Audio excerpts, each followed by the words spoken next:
Selamat pagi anak-anak. Baik, Pak. Gimana kabarnya hari ini? Baik, Pak. Alhamdulillah kalau baik.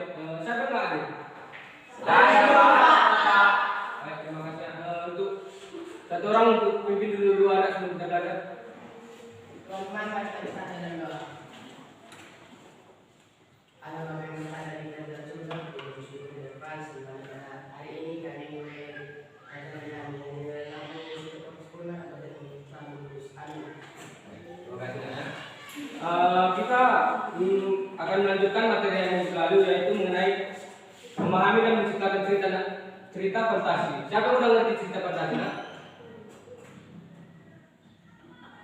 Belum ada yang ngerti? Belum, Pak. Baik, biar aku jelaskan sedikit ya.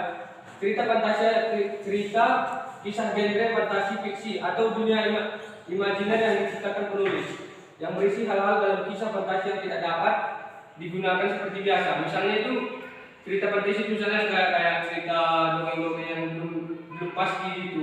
Dan kita bisa menerangkannya, membuatnya itu dalam kisah apa, kayak gitu dari imajinasi kita. Yang berikutnya cerita fantasi sejenis teks yang hampir mirip dengan semua teks naratif, terutama jika Anda melihat dari struktur atau bahkan sifat-sifatnya. Ide-ide yang bisa kita dapat dari cerita fantasi yaitu jelaskan cerita sebagai alur yang normal, tapi sifatnya imajinatif. Ngerti kan imajinatif kayak ide-ide yang ada di pikiran kita gitu, kita tuliskan. Dan kemudian apa saja unsur-unsur yang terdapat dalam cerita fantasi? Ada yang tahu? Baik ya. Cerita fantasi ada 6 unsur yang terdapat dalam cerita fantasi. Yang pertama itu ide cerita yang terbuka. Yang dimana ide cerita dalam cerita fantasi biasanya tidak mengenal batas kenyataan atau realitas dan juga dapat dikembangkan oleh penulis. Contohnya gini gitu, dalam ide cerita yang terbuka ini misalnya ceritanya dari tidak mengenal batas yang realita, yang realita itu kenyataan, enggak mesti kita harus kenyataan itu dari ide cerita yang terbuka ini. Yang kedua, terdapat keanehan dan misterius atau keajaiban. Jika Anda mendapat teks tindakan yang mengandung elemen keanehan, itu dianggap misterius. Misalnya kayak gini, mengandung unsur mistik. Mistik kan tahu kan? Misalnya kayak cerita-cerita horor gitu kan. Bahkan peristiwa ajaib yang dapat dipikirkan secara logis. Secara logis kita misalnya kan kayak ibaratkan itu masalah apanya? Kejadian-kejadian aneh misalnya kan, kalau kayak apa itu. Kemudian latar yang digunakan dalam teks cerita fantasi dapat menembus ruang dan waktu. Ruang dan waktu yang di sini dipermasalahkan yang terjadi di suatu tempat dan dalam suatu saat, misalnya hanya film kartun Doraemon yang bisa menembus apa ruang pintu dunia-dunia lain itu sebagai latarnya. Yang keempat yaitu tokoh yang unik. Salah satu karakteristik cerita fantasi adalah kehadiran karakter yang sangat unik dengan keterampilan yang melampaui pemikiran manusia normal. Misalnya gini, keunikan tokoh-tokoh yang unik misalnya salah satu dari kita misalnya kan ada kekurangan kita misalnya, kelebihan kita gitu. Yang keenam, fiksi atau hayalan. Selain itu ciri-ciri cerita fantasi adalah yang dapat dilihat yang berarti fiksi atau ilusi. Fiksi karena teks cerita fantasi yang imajinasi jadi kisah imajinasi tidak dapat dibangun oleh pikiran, bukan kita yang dinyatakan. Yang keenam itu gaya bahasa. Nanti tidak gaya bahasa gimana? Ada yang ngerti? Ya, Pak. Baik, gaya bahasa yang digunakan dalam teks cerita fantasi biasanya tidak menggunakan bahasa formal. Namun dengan berbagai gaya bahasa dan berbicara menggunakan bahasa yang berbeda atau unik akan membantu membaca ke akhir cerita dan dapat menghargai apa yang terjadi dalam alur cerita fantasi.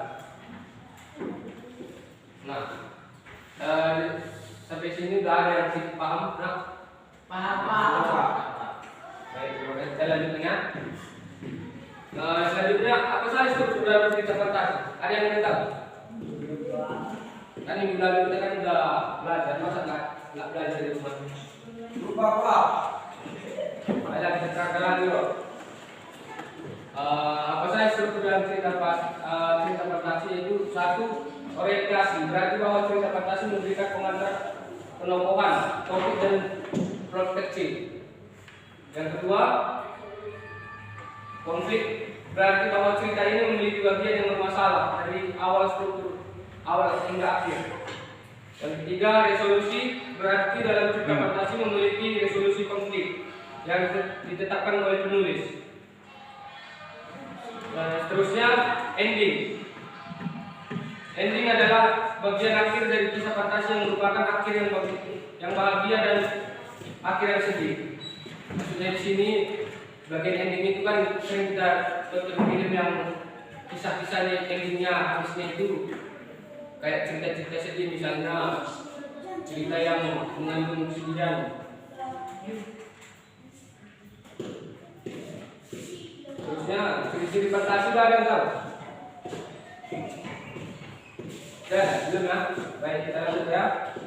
Ciri-ciri cerita fantasi yaitu yang pertama, memiliki gagasan tentang sejarah yang tidak dibatasi oleh realitas atau realitas dunia atau imajiner. Yang kedua, ada keingintahuan dalam sejarah seperti sihir, makhluk ajaib, dan sesuatu yang misterius.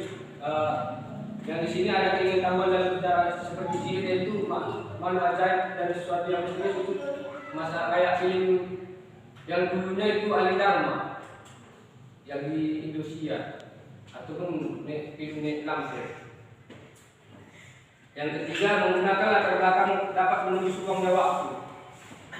Yang keempat, orang-orang yang memiliki keunikan sendiri seperti kekuatan super untuk menyelamatkan dunia. Kayaknya pas kayak seperti ini ceritanya kan. Baik. Yang kelima, karena cerita fantasi mudah fantasi, cerita ini termasuk dalam kategori contoh fiksi.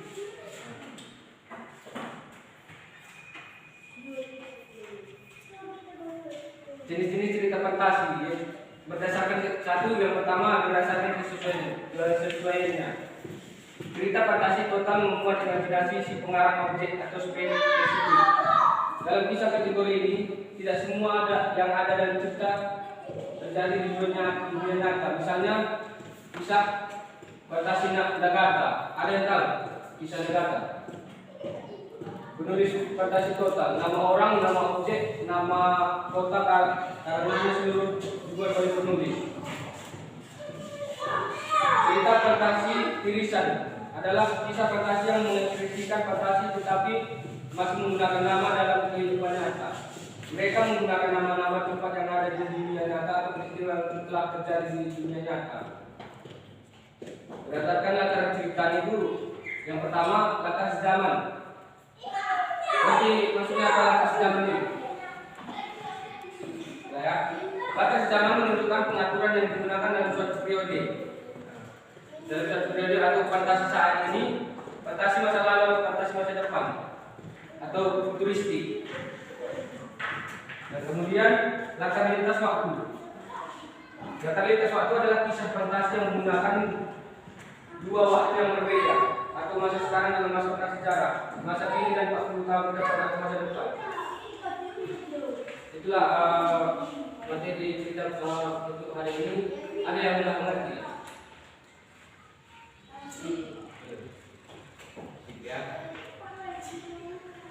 Ya, itulah kalau ada yang kurang,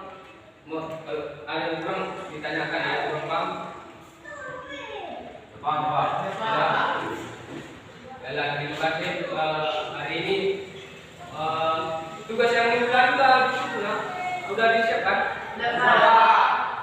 Baiklah, untuk minggu depan kita coba tugas minggu depan ini. Kalian buat salah satu cerita fantasi dari yang sudah sekalian sendiri. Boleh kan? Baiklah.